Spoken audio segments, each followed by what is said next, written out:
رقية وعاتك أمهات الأولاد الثكالى تقول اللي كسرت قلب رقية. سيدتي ليش كسرت قلبك رقية؟ قالت احنا ندري الولد من نريد يودع أبوه يخلي حلقة على حلق أبوه. تقول زينب هاي الطفلة مخلية حلقها على نحر أبوها لأن الجسد بدون راس ذيك الليل. وتقول أبويا شلونك يا بعد القلب وشلايب ويا هاليوم مر ما قاعد ويا هاليوم مر ما قاعد وياي ويا تعرض وغص بشربة الماي يا ابو علي يا ابو.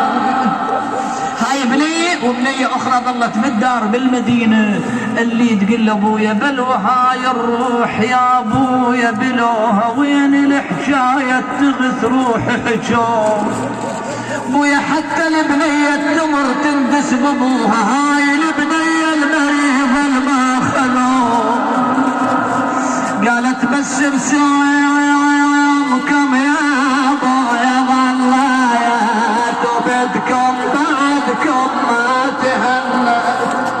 تهنت على فراتكم شموا.